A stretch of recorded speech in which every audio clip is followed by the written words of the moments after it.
આજે હું કાળા તલની સૌથી શ્રેષ્ઠ વાનગી જે તમે શિયાળામાં આ રીતે બનાવીને ખાશો તો તમારા હાડકાં મજબૂત થશે, સાથે સાથે ત્વચા અને વાળ માટે પણ એટલા જ ફાયદાકારક છે. બ્લડ શુગરને નિયંત્રિત કરે છે.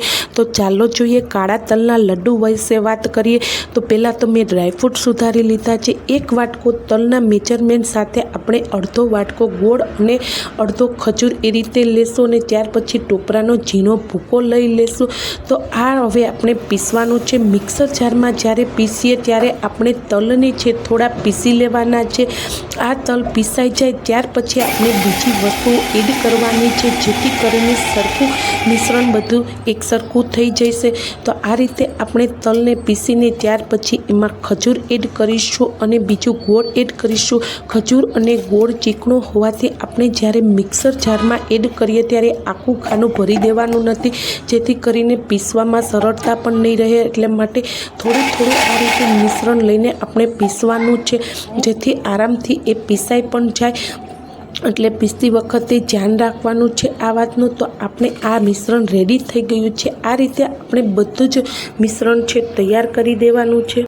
આમ આપણે પીસતી વખતે છે આ રીતે થોડું મિશ્રણ લઈને આપણે પીસવાનું છે, જેથી પીસવામાં પણ સરળતા રહે ને બીજું એક સરખું બધી વસ્તુઓ પીસાઈ જાય. તો આપણું આ રીતે મિશ્રણ પણ તૈયાર થઈ ગયું છે. હવે આપણું આ મિશ્રણ પીસાઈને રેડી થઈ ગયું છે. તો તેમાં આપણે હવે ડ્રાયફ્રૂટ એડ કરીશું. ડ્રાયફ્રૂટની અંદર મેં અહીંયા કાજુ, બદામ અને પિસ્તા આ રીતે મોટા કટિંગમાં સુધારી લીધા હતા અને ટોપરાનો થોડો ઝીણો ભૂકો એમાં એડ કરીશું ને બીજો ભૂકો છે આપણે એમાં કોટિંગ માટે રહેવા દઈશું. ત્યાર પછી આપણે આ મિશ્રણની અંદર સરખું રીતે બધું વસ્તુ મિક્સ કરી દઈશું, જેથી કરીને પ્રત્યેક લાડુની અંદર ડ્રાયફ્રૂટ પણ આવી શકે અને ટોપરાનો ઝીણા ભૂકાનો સ્વાદ પણ ખૂબ સારો આવે. તો આપણે આ રીતે લાડવા માટેનું ડો રેડી કરી લીધું છે. ત્યાર પછી આપણે તેને મીડિયમ લાડુ બનાવવાના છે ને આ લાડુને આપણે છે ટોપરાના ઝીણા ભૂકાની અંદર કોટિંગ કરવાના છે.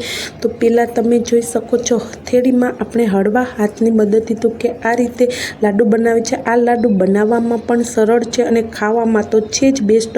અને નાના બાળકોને પણ ખરેખર એક લાડુ તો આ રીતે ખવડાવવું જ જોઈએ. તો મેં આ રીતે ટોપરાના ઝીણા ભૂકામાં આ રીતે કોટિંગ કરીને બધા લાડુ રેડી કરી લીધા છે.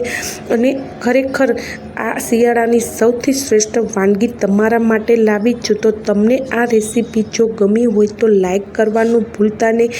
ખરેખર આ રેસીપી તમને કેવી લાગી છે એ કમેન્ટ કરીને જરૂરથી જણાવજો, જેથી કરીને આવી અવનવી રેસીપી તમારી સાથે શિયાળા માટેની શેર કરતી રહું. તો જણાવજો.